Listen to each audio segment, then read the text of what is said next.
Welcome to the Modern Founder and CEO podcast, where we talk business strategy, leadership, and personal growth. We're having real conversations with founders and CEOs who are building, scaling, and leading. I want to welcome on Betsy Brennan of the Downtown San Diego Partnership. Welcome to the show. Thank you very much for having me, John. Yeah, and you've been working in the downtown area, helping build that region. I want to get into all of that, but I would love to just get a little bit of your history, kind of what's your story? How did you get here today running an organization like this?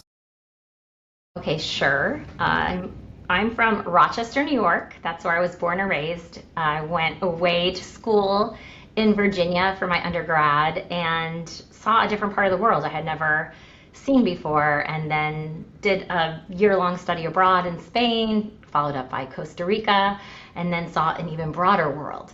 And I took from that experience that there's so many different perspectives on how to do things, and mine isn't always the right one. So then I went up to DC and I worked for Congress on Capitol Hill and for a couple of years, and House Energy and Commerce Committee. It was a great place to be when I was 22, 23, and then decided I wanted to be an attorney. I wanted to go to law school. Applied to a bunch of schools, and here I am at the University of San Diego, Torero, and loved my time at the University of San Diego Law School. I had never been to California before. I had only seen it on TV. 90210 was my reference, and here I was. I called my sister. I remember saying, "Hey, there really are outside malls and outside cafeterias. This is wild." And the rest is history. That was 25 years ago, and I've been basically in California ever since. And I love people, community building, and sort of that intersection between communities, politics, policy, and how we actually get work accomplished. Okay, so you went to law school. Did you actually become a practicing attorney? I passed the bar on the first time, and I am licensed to practice law in California and in Nevada, but I've actually never practiced. It's something that I've always kind of had in my back pocket, but my career has been so interesting that I've just never gotten around to actually practicing. So one of these days, I keep it active, and I do my continuing education credits and everything, because one of these days I'm going to practice law. Okay, then how did you get into the Downtown San Diego Partnership? Like, what was before that? What led into this? Like, why were you attracted to this organization? Sure. So I've had a kind of a varied career for the last 25 years. The first, let's say, 15 of those, I was what you would call a fixer. So I would go into organizations that might need a little bit of help. They might have a dysfunctional part of them. They might be great organizations overall, but have something that needs attention. So I was the chief of staff for a San Diego City Council member for 6 years. And then I went to the San Diego State University, where I was the chief of staff to the president of the university there for 4 years. And I did a lot with communities surrounding San Diego State and with the student body. I loved that job. I loved my president that I worked for, Dr. Stephen Weber. He's now since deceased, but he was so wise and taught me so much, really. And then I took those skills and went up to Cal Poly SLO and was the chief of staff to the president of Cal Poly San Luis Obispo for 4 years. Great job, great community, and a great person, Dr. Jeff Armstrong, who's still the president of Cal Poly SLO, the longest serving CSU or UC president to date. He's been there 15 years now, but I was his first chief of staff. The chief of staff role there, like that's kind of the operator of the organization, correct? Absolutely. You That's had my your role. hands you had your hands in a little bit of everything. Absolutely, yeah. You're the president's, in my case, left hand person because I'm left-handed. But in all of those roles for that 16 years of my career and my life, at the city council and then at both universities. I was on 24/7, whatever needed to happen, and the strategy for the entire university coming through the president of that university and making sure that all of the different parts of the organization were moving forward. So a lot of you have a lot of authority, but you don't have line authority, right? So you are reporting to the president of the university. You don't have a big staff though, maybe 10 or 15 people on your team, but you've got 3,000 other faculty members and staff members and then a whole student body that you need to sort of push forward in the direction of where we were going, but with a shared governance system. So, and with bargaining units too, 11 bargaining units in that case. So an interesting mix, I would say. Yeah, and then like you made a transition into downtown San Diego, Yeah, right? yeah, Like yeah, what did that look like? Like why yeah. this? It sounds like you've operated at a pretty high level, like you could really go anywhere. Yeah, yeah. And then I ran a hospital foundation up in Tahoe, in Incline Village. Loved it. It was a great place to live, great place to be a person that has to raise a lot of funds. That's a good community to do that in.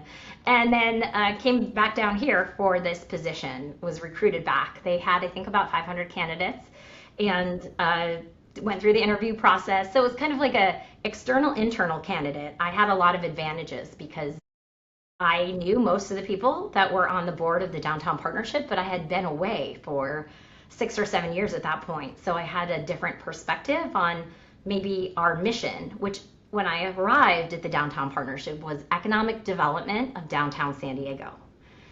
Um, when I was hired, we went through, we had a strong strategic plan, but we went through a mini strategic plan my first 6 months in the job because it was important to me to add elements of culture and design right into our mission statement. So our mission statement now is we are creating a downtown San Diego that is vibrant, full of economic development and cultural vitality. So that cultural vitality piece was very important to me, even though that was very apparent in the organization. I needed it to be part of our mission statement because economic development and cultural vitality really go together. And Yeah, everything I did before the that, leading pieces of economic development is building that piece of it. mhm, absolutely. Okay, so that shift happened pretty early on.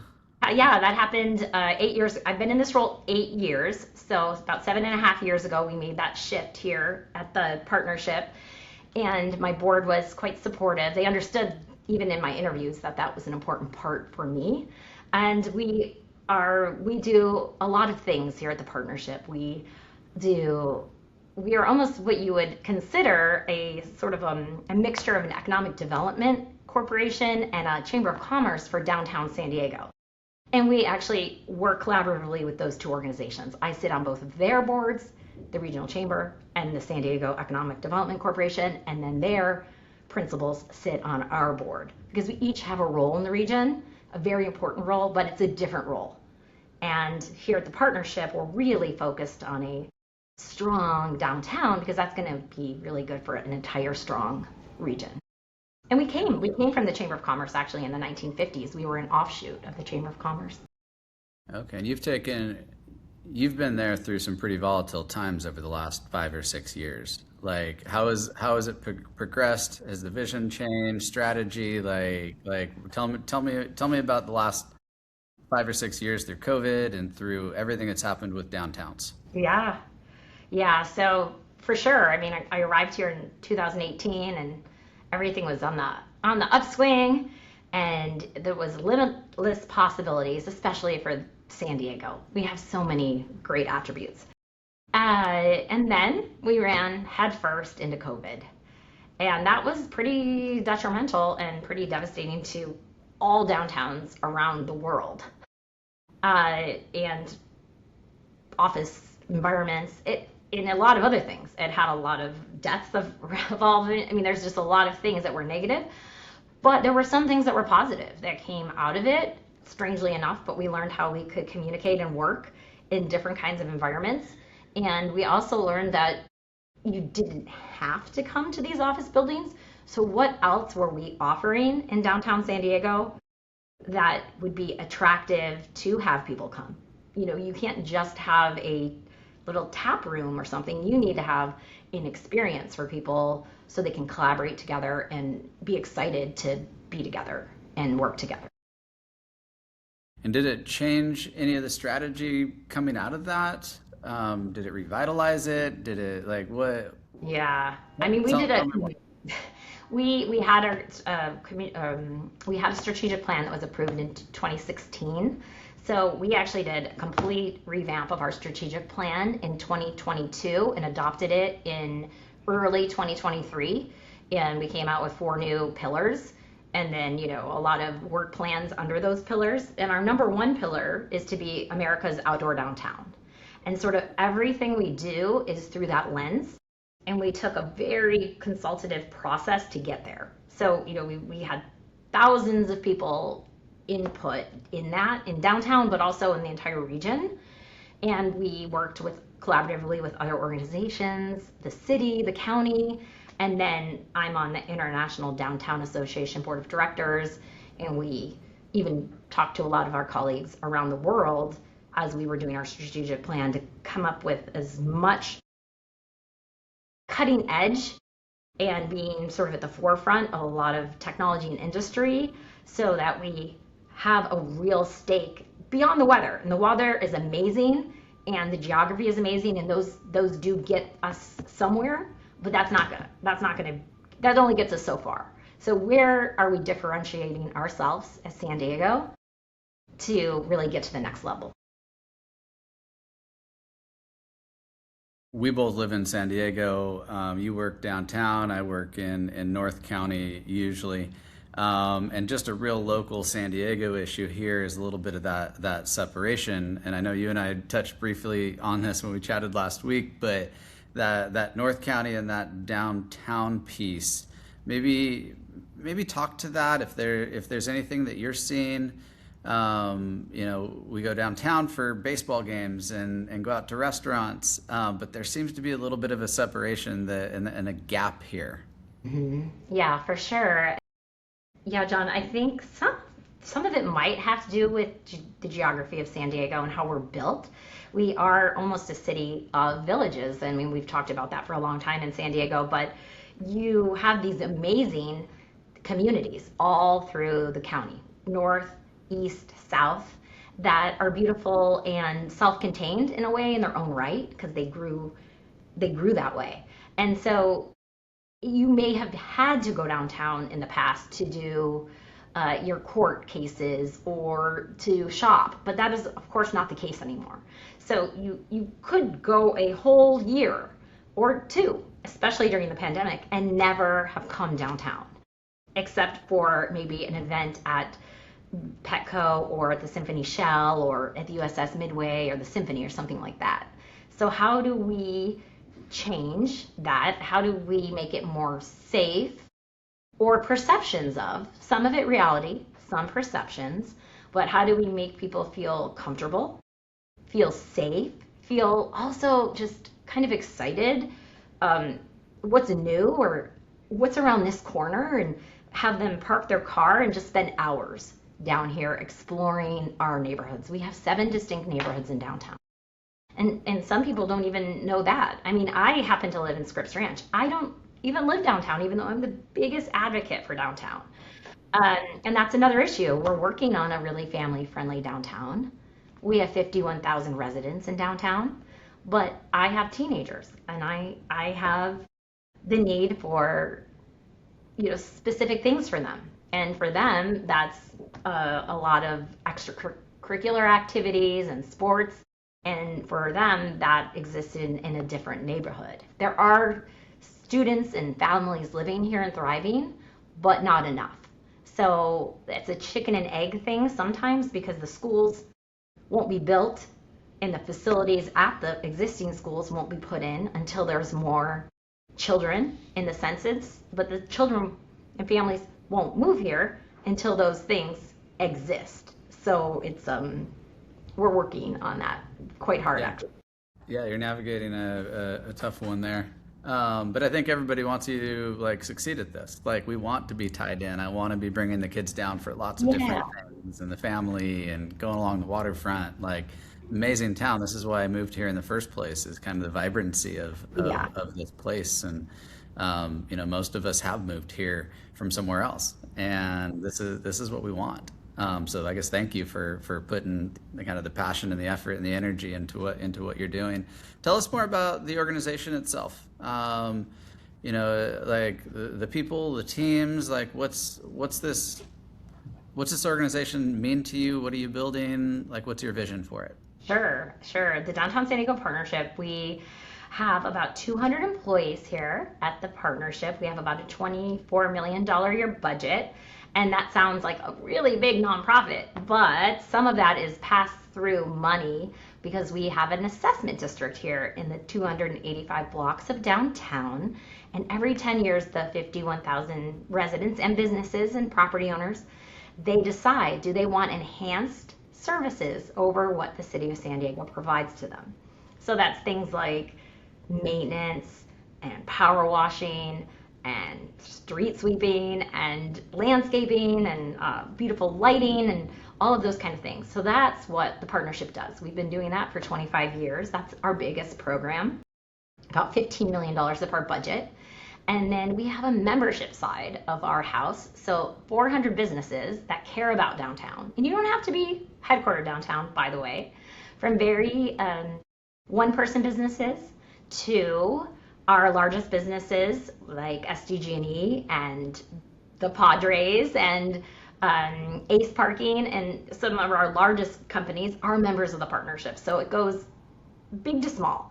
And they're all supporting our mission, which is economic development and cultural vitality of downtown, because even if they're not downtown, they know to recruit great talent and to retain that talent and to grow our businesses. The strong and vibrant downtown, which you see if you fly in or if you drive in or if you take a boat in, has to be really happening on all cylinders when people first arrive. And if it's not, we're not going to be able to sort of have that engine happen. All great cities have a great downtown over the entire world. And that's what we're trying to do every single day. Make this place even better so that people, no matter where you live in the county, you're so proud that this is your downtown. So we do that. And then we have other lines of business such as advocacy and policy. So we're changing policies all the time to be more pro-business and pro-resident because we serve both of those groups in downtown. And then we also do things like economic development and real estate.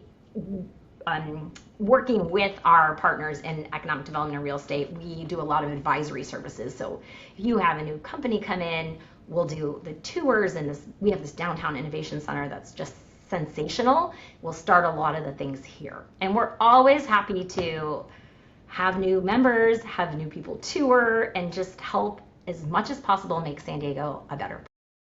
Yeah, and you're right in the middle of business and like for-profit membership, running a nonprofit at the same time. You're kind of sitting on both sides of this. Most of the listeners here are actually going to be founders and CEOs of private companies.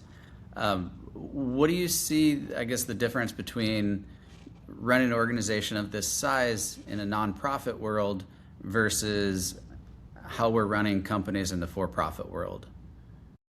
That's a really good question because my board members are made up of all the people you're talking about, and they are very astute business people that are running large corporations or startups or something in between, and they want their services now, and they want these actions to take place. And so it's an interesting thing because I am working, and our team is working with the city of San Diego and our government entities a lot too. So we're sort of in between those worlds. People say, do you operate like a nonprofit or do you operate like a business? We take our business very seriously, the business of the partnership. We have audited financials. on every single entity here every year. And we have clean audits, like that's super important to us, that our operations are clean, that we have all of our our deliverables for every different vertical that we have here. So we operate very much like a business when we're talking about the business of the partnership. But when we're talking about policy and government relations and those things, that's a little bit more gray area where it's an art form.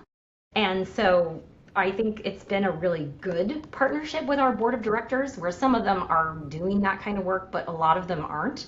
So how they get introduced to that might be that they need a building permit because they're growing in a building down here, or they need a red curb painted because they're all of a sudden having all these deliveries and they can't get a red curb. So all of a sudden they have this real life situation, and we'll help them through all of those kind of things too.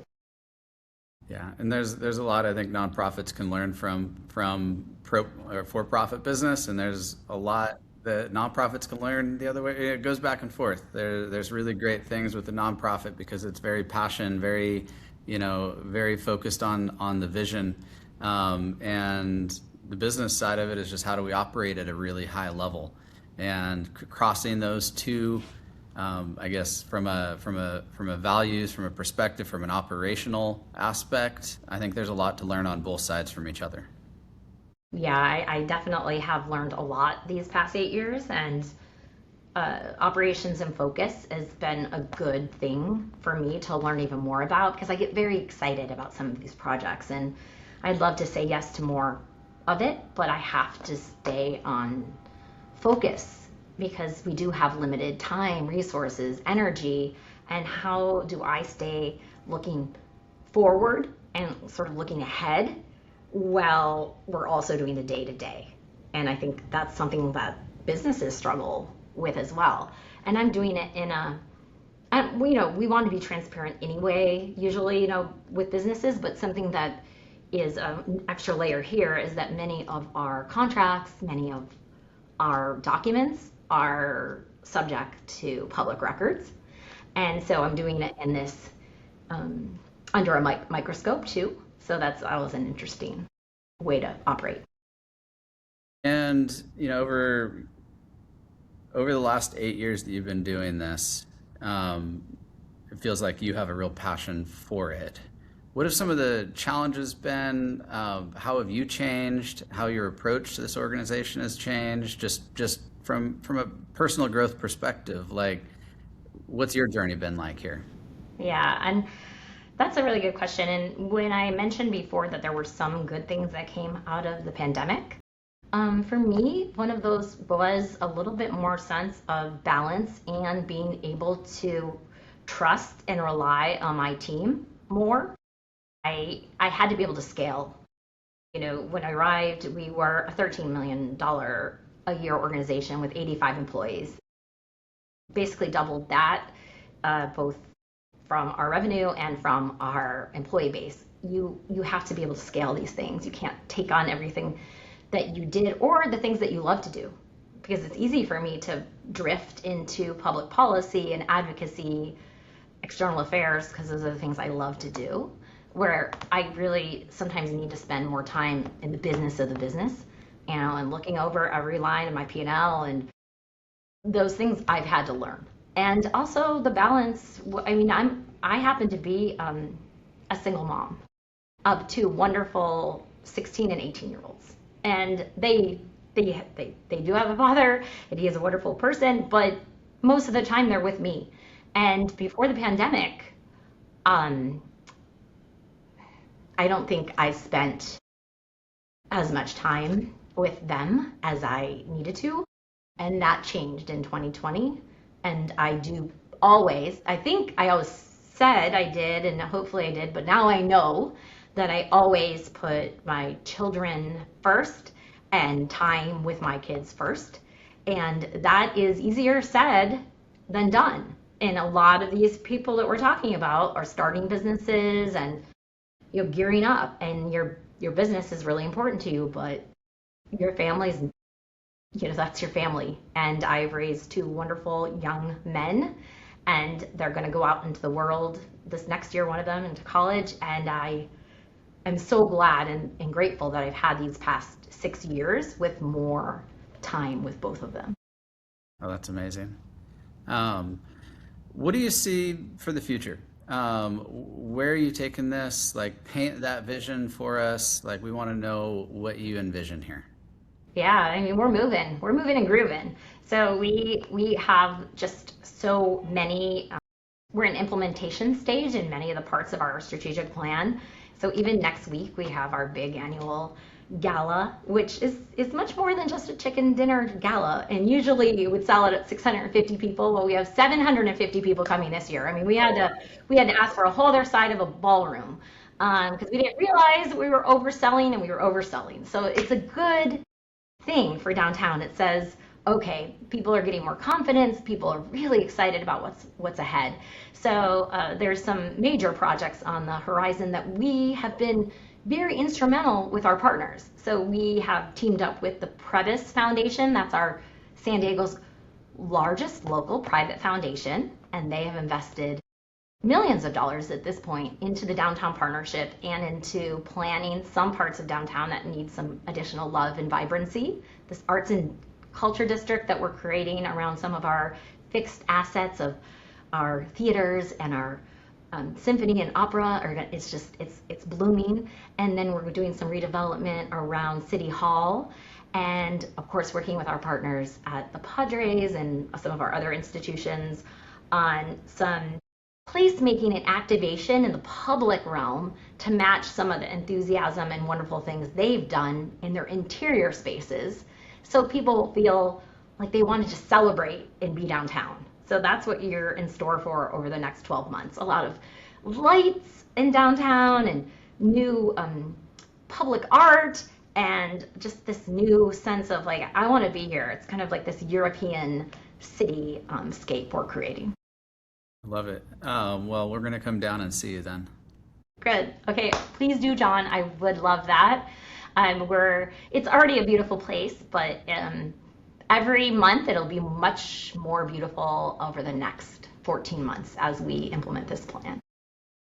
Awesome. Well, thank you so much for coming on the show, Betsy. It's great to have you and kind of hear what you're doing downtown. It's exciting. And yeah, let's all keep an eye out and watch this vision come true.